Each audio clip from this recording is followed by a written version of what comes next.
Hello बच्चों, आज की क्लास में हम आपका स्वागत करते हैं। तो आज की क्लास में हम पढ़ाएंगे चैप्टर नंबर 12, जो आपके यूपी बोर्ड के लिए very very most important question है। तो चलिए देखते हैं चैप्टर 12 में क्वेश्चनों को हम कैसे सॉल्व करेंगे।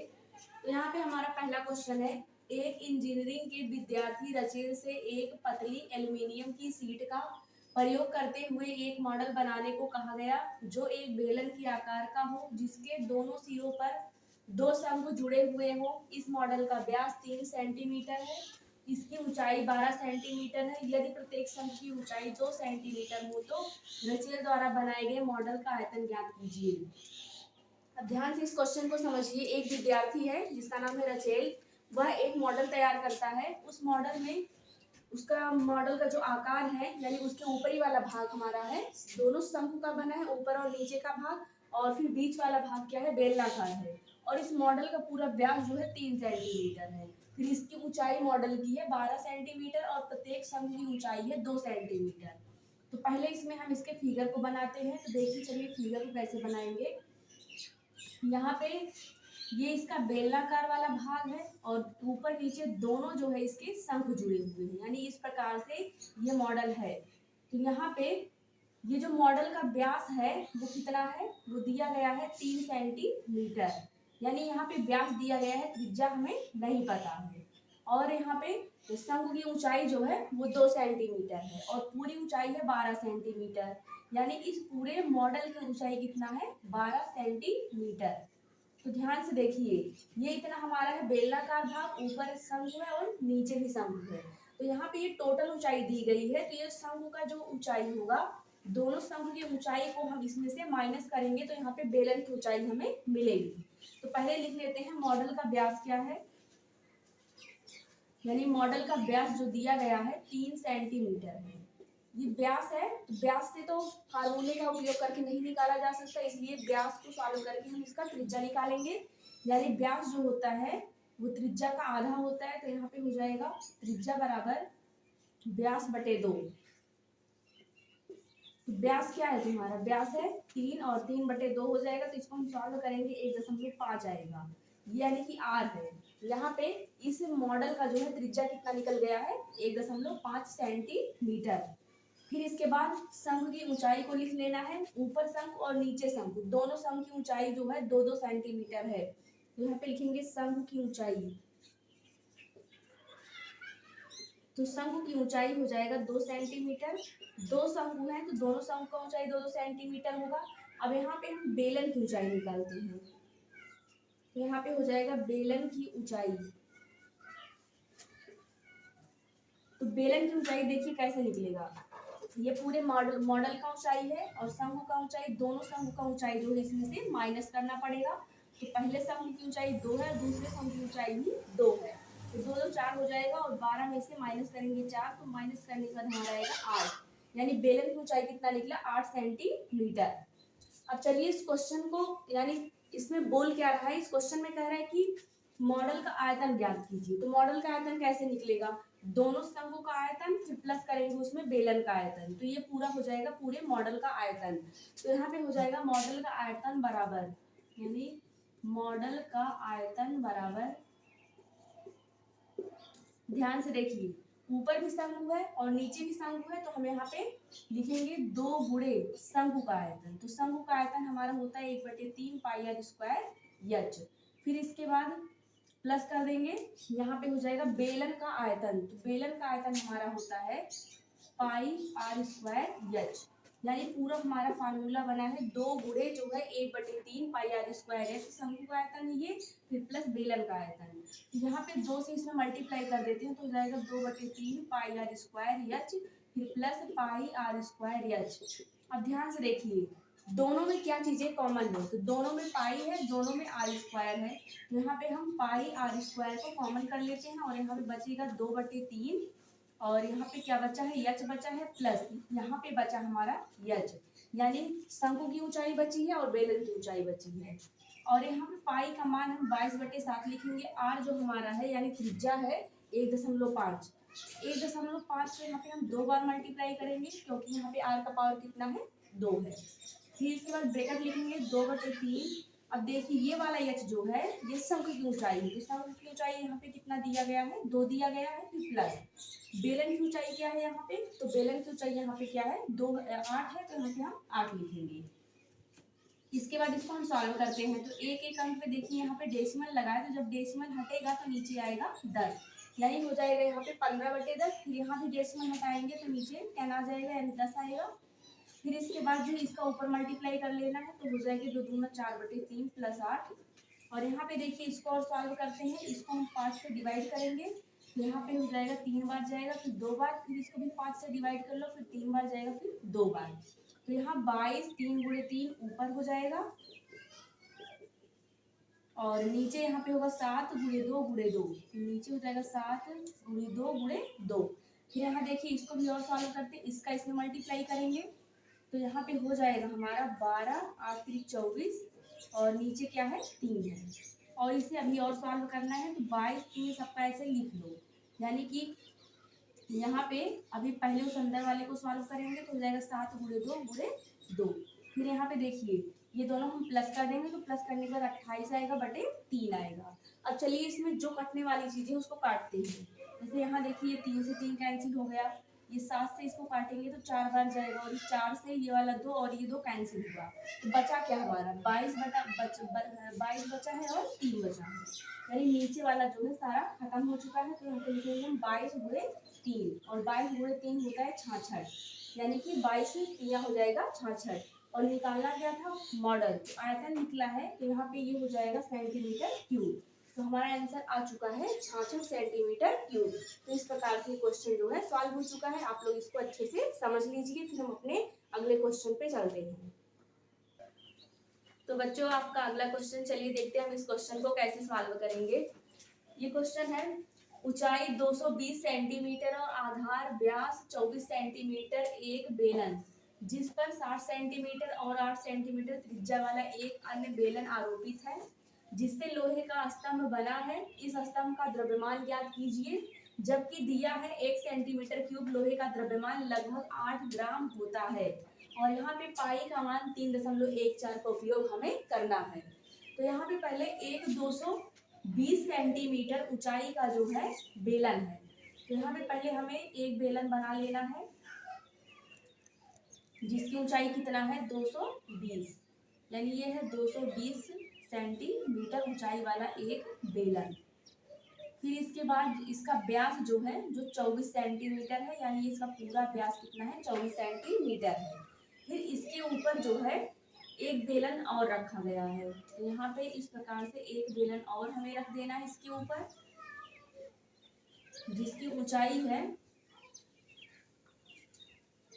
60 सेंटीमीटर, यानी इसके ऊपर एक बेलन और रखा गया है जिसकी ऊंचाई 7 सेंटीमीटर है और इसकी त्रिज्या 8 है, यानी इसमें इसका त्रिज्या दिया गया है जो है 8 सेंटीमीटर।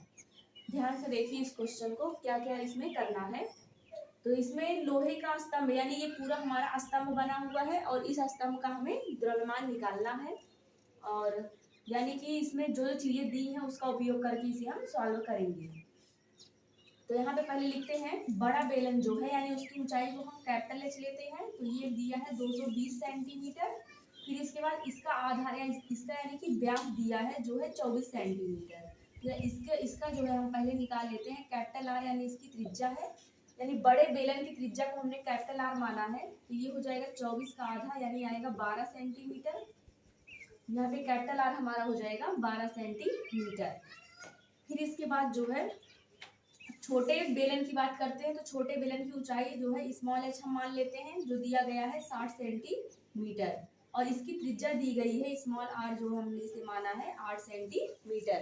तो दोनों बेलन की ऊंचाई और दोनों बेलन की त्रिज्या को हमने लिख लिया है। लिखने के बाद यानी कि ये पूरा हो जाएगा, पूरा यानी बेलन यानी स्तंभ ये बनेगा छोटा बेलन प्लस बड़ा बेलन। तो यहाँ पे हम निकालते हैं बेलन का आयतन पहले, यानी स्तंभ का आयतन।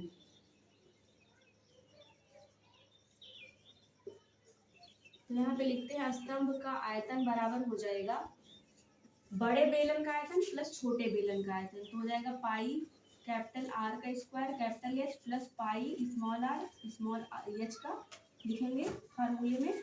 इसके बाद देखिए पाई दोनों में कॉमन है, यानी पाई को बाहर कर लेना है। कैपिटल आर का square capital H plus small R का स्क्वायर स्क्वायर जो है स्मॉल एच।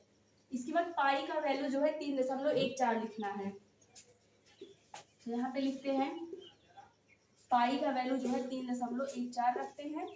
आर जो हमारा है यहाँ पे आर देखिए 12 है, तो 12 गुणे 12 लिखेंगे। फिर इसके बाद जो है यच जो हमारा है कैपिटल एच यानी 220 है, तो यहाँ पे लिख लेते हैं 220। फिर प्लस लिखेंगे। स्मॉल आर कितना है 8 है, तो 8 को 2 बार गुणा करेंगे, यहाँ पे हो जाएगा 8 गुणे 8। फिर स्मॉल एच हमारा है जो देखिए 60 सेंटीमीटर, तो यहाँ पे लिखते हैं 60। फिर इसके बाद ब्रैकेट को बंद कर लेते हैं। उसके बाद फिर हम मल्टीप्लाई करके सारे को लिखेंगे, तो यहाँ पे है 3.14। फिर इन सब का हमें मल्टीप्लाई करके लिखना है। जो मल्टीप्लाई करने के बाद आएगा पूरा 31,680। फिर प्लस इसका कर लेते हैं, तो इसका करेंगे तो हो जाएगा 64 और फिर गुणे जो है 60।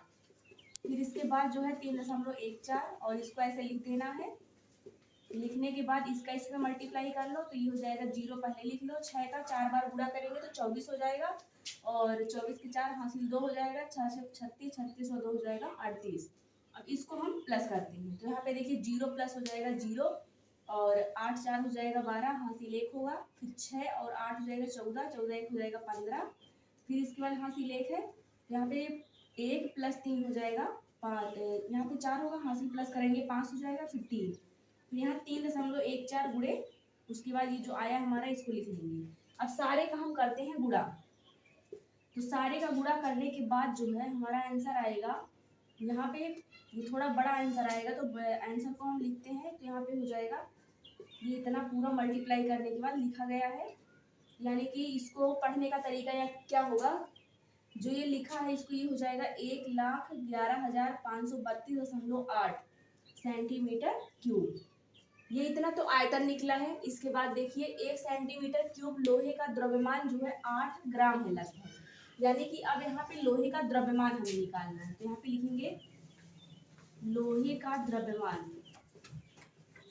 तो लोहे का द्रव्यमान यानी इसमें जो है 8 से हमें गुणा कर देना है। 1,11,532.8 में हम गुणा करेंगे 8 ग्राम से। तो गुणा करने के बाद जो है आंसर हो जाएगा पूरा हमारा, यानी इसमें हम पूरा मल्टीप्लाई करके इसको लिखते हैं। तो चलिए देखते हैं। 8 का 8 बार गुणा करेंगे तो हो जाएगा 64 के 4, हासिल जो हमारा होगा वो 6 होगा। फिर 8 गुना 16 और 16 और 6 हो जाएगा 22। फिर हासिल 2 आएगा। इसके बाद 8 के 24, 24 2 हो जाएगा 26। फिर हासिल 2 है। फिर इसके बाद 8 पंजे 40, 40 2 हो जाएगा 42, हासिल 4 है। फिर 8 के 8, 8 4 12 हो जाएगा। फिर हासिल 1 है, 8 के 8, फिर 8 1 9 हो जाएगा, फिर 8 के 8, यानी ये पूरा हमारा जो है आंसर मल्टीप्लाई करने के बाद आएगा। और एक अंक बाद क्या लग जाएगा डेसिमल। ये तो देखिए ग्राम में निकला है, इसे हम किलोग्राम में भी चेंज कर सकते हैं। तो 1 ग्राम में होता है हमारा 1/1000 किलोग्राम, यानी इसे जब हम किलोग्राम में चेंज करेंगे तो ये दशमलव जो है 3 अंक और आगे आ जाएगा। तो यहाँ पे हो जाएगा 892.262 किलोग्राम, यानी इसको हम क्या कर रहे हैं ग्राम से किलोग्राम में चेंज कर रहे हैं। तो जब ग्राम से किलोग्राम में चेंज किया जाएगा तो 3 अंक और आगे लग जाएगा। तो इस प्रकार से ये क्वेश्चन सॉल्व हो चुका है। आप लोग इसको नोट कर लीजिए, फिर इसके आगे वाले क्वेश्चन को हम लगाएंगे। तो बच्चों चलिए देखते हैं इस क्वेश्चन को हम कैसे सॉल्व करेंगे। ये क्वेश्चन है 2 घनों जिसमें से प्रत्येक का आयतन 125 सेंटीमीटर क्यूब है के संलग्न हलकों को मिलाकर एक ठोस बनाया जाता है। इससे प्राप्त घनाभ का पृष्ठीय क्षेत्रफल ज्ञात कीजिए। तो यानी इसमें 2 घन है जिसको जोड़कर एक घनाभ बनाया जा रहा है और उस घनाभ का पृष्ठीय क्षेत्रफल हमें ज्ञात करना है। तो पहले क्या करेंगे, जो घन दिया गया है उस घन का आयतन हमें पता है, तो आयतन से जो है उस घन की भुजा निकाल लेते हैं। तो यहाँ पे लिखेंगे आयतन, यानी आयतन हमारा दिया है 125 सेंटीमीटर क्यूब। अब 125 सेंटीमीटर क्यूब है और ये घन है, तो घन का आयतन होता है भुजा का पावर 3। यहाँ पे लिखेंगे घन का आयतन, तो घन का आयतन बराबर हो जाएगा भुजा का पावर 3। और आयतन हमारा कितना है 125 है। और यहाँ पे क्या है, भुजा का पावर कितना है 3 है। तो ये जो 3 है ये जाके इधर हो जाएगा क्यूब रूट यानी घन मूल्य बन जाएगा। और 125 जो होता है वो 5 का घन मूल होता है। तो हमारा भुजा निकल जाएगा यहाँ से, भुजा बराबर हो जाएगा 5 सेंटीमीटर। अब ये 5 सेंटीमीटर भुजा वाले जो दोनों घन है इनको मिलाकर घनाभ बनाया गया है।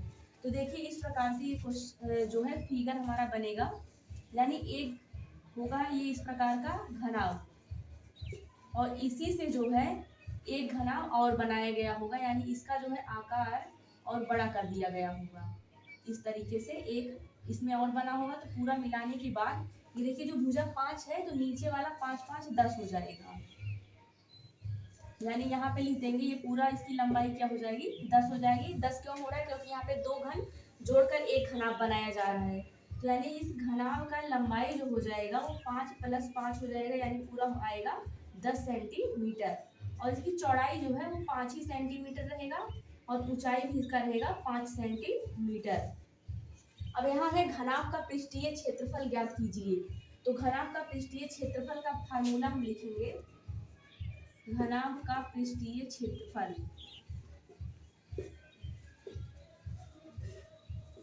फार्मूला होता है 2 ब्रैकेट में LV/BH LH, ये हमारा है फार्मूला। इसी फार्मूले पे रखकर इसे हमें सॉल्व करना है। तो लंबाई है 10 सेंटीमीटर और चौड़ाई 5 सेंटीमीटर, ऊंचाई हमारा भी 5 सेंटीमीटर है, इसको हम रखते हैं। तो लंबाई है 10, ऊंचाई है 5, फिर प्लस फिर 5 हो जाएगा ऊंचाई, लंबाई भी 5, चौड़ाई भी 5 है, फिर प्लस जो है लंबाई 10 है और ऊंचाई क्या है 5 है। तो चलिए इसका हम गुणा करके सॉल्व करेंगे। तो ये हो जाएगा 50 और ये हो जाएगा 25, फिर ये हो जाएगा 50। 50 दो बार और एक बार 25, दोनों को प्लस कर देंगे तो प्लस करने के बाद आएगा 125, और 125 में 2 से गुणा कर देना है तो हमारा हो जाएगा ये 250 यानी 250 सेंटीमीटर स्क्वायर। इस प्रकार से क्वेश्चन सॉल्व हो चुका है और ये हमारा आंसर आ चुका है। तो आप लोग इसको अच्छे से समझ लीजिए और वीडियो को देखते रहिए, चैनल को लाइक सब्सक्राइब और शेयर करते रहिए। Thank you for watching.